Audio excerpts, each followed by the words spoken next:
All right, let's get right into the dailies we have for today. And oh my goodness, what a weekend of politics.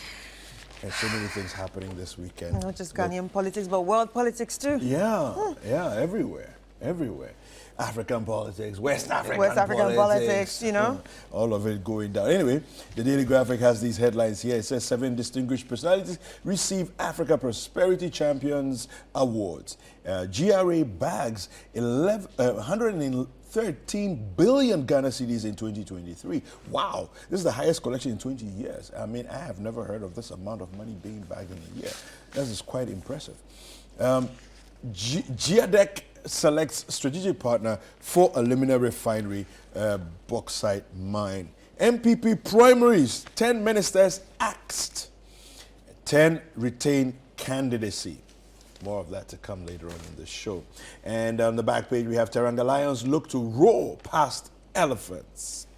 That's it for the Daily Graphic. All right, so on the front page of the Ghanaian Times, we have top brass candidates fall as others retain seats, and that's on the MPP parliamentary primaries.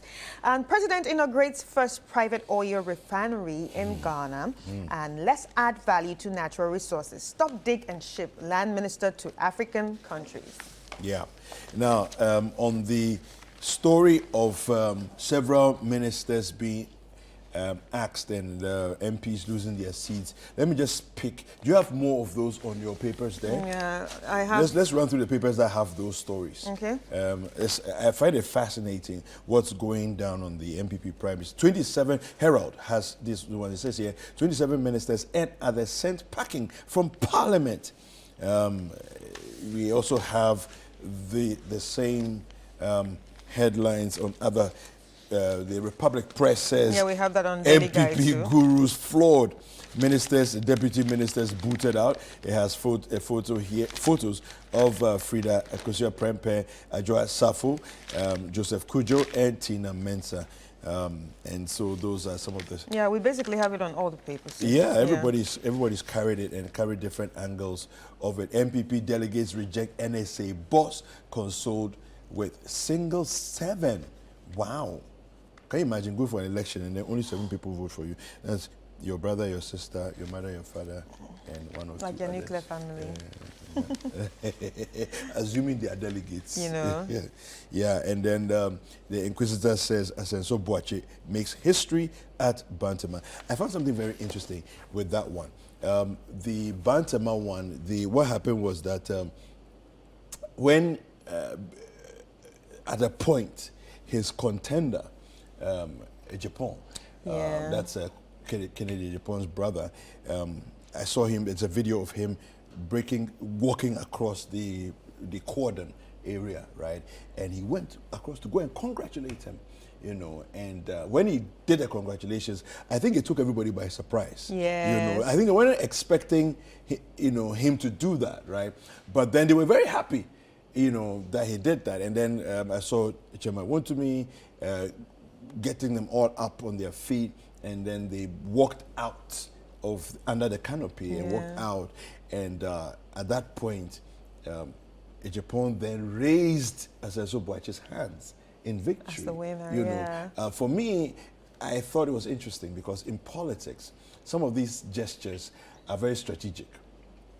Number one, you endear yourself to the delegates. The delegates who didn't vote for you look at you and say, wow, this guy, let's watch him, he's something, right? And then now you have your face out there. Everybody sees you. Yes. And you set yourself, especially if you're looking to run again, you know, another time. People remember, they will remember you. And I feel like you also inspire other people That's that what would it want is. to run. Yeah. You know, it can be done nicely. Yes. It can be done We all don't have to cleanly. be sore losers. Yeah.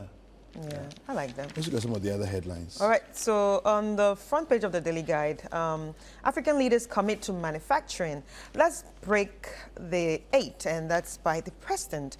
28 NPP MPs fall in primaries, and Alex Dade highlights PPP's role. And lastly here, Niger, Mali, Burkina Faso leave ECOWAS, and I think this has been one of the biggest topics since yesterday. I want to actually go and read that one, Yes. get into that one, citynewsroom.com. We have the story there. ECOWAS in shambles, Mali, Niger, Burkina Faso exit. Now, it says here 3 West African countries, Mali, Burkina Faso, and Niger, have announced their decision to break away from the Economic Community of West African States, ECOWAS, with immediate effect. Now, these countries are currently led by militaries that seize power from civilian leaders. Now, after 47 years, I quote, the valiant people of Burkina Faso, Mali, and Niger regretfully and with great disappointment observe that the ECOWAS organization has drifted from the ideals of its founding fathers and the spirit of Pan-Africanism. Now, the countries said in a joint statement that was issued on Sunday, January 28, 2024. Now, the 3 countries were earlier suspended from ECOWAS following the coups and refusal to adhere to a directive from the regional body to return to civilian rule. Now, indeed, the organization has not provided assistance to our states in the context of our existential fight against terrorism and insecurity. Worse, when these states decided to take their destiny into their own hands, it adopted an irrational and unacceptable posture by imposing illegal, illegitimate, inhumane, and irresponsible sanctions in violation of its own texts, all things which have further weakened populations, already bruised by years of violence imposed by instrumentalized and remote-controlled terrorist hordes. Very, very strong words there by the organization. Now, I wrap up with the press. The presser is in there, but I wrap up with the final part of the story. It says, at a summit in Nigeria's capital, Abuja, in December, West African leaders demanded a short period of transition towards civilian rule in coup-hit Niger before they would ease economic sanctions on the country. Now, Niger President Mohamed Bazoum was deposed in July 2023, and the junta said it would take 3 years to return to civilian rule. Now, in Mali's case, civilian rule was last in place before the first of 2 coups in August 2020, and Burkina Faso's elected government was ousted in 2022. Now, interestingly, ECOWAS says, slap on the wrist for what you did. If the people now turn around and say, you know what, we don't need to be here anymore, what legitimacy do you now have to say, we beg, don't go? Exactly.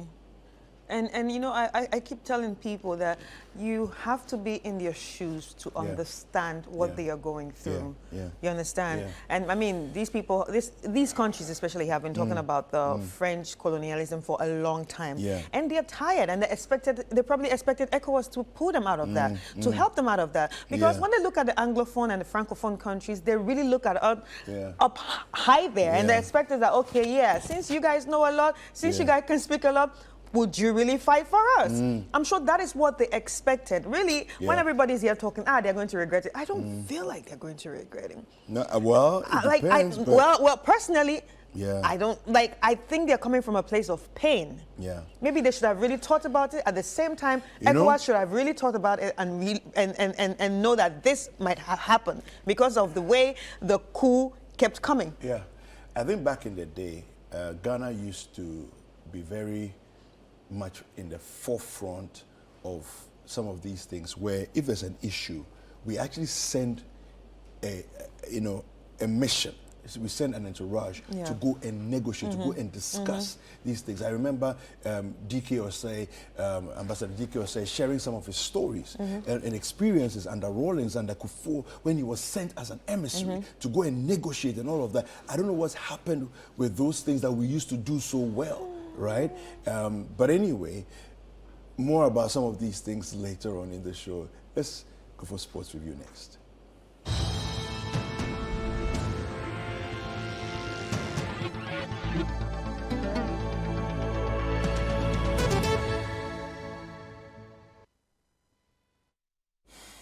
Now, on Sports Review this morning, it's been a busy weekend of sports. Of course, you know, AFCON is taking the front row seat.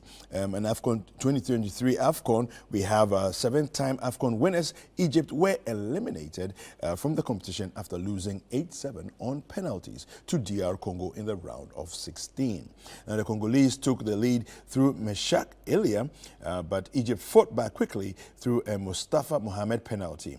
Now, following a locked regulation time and extra time, the tie had to be settled via penalty shootout, and it was the Congolese who went through after an 18-kick marathon. Now, another game that was played on Sunday, Guinea scored with the last kick of the game to eliminate Equatorial Guinea by a 1-0 score to make it the last 8.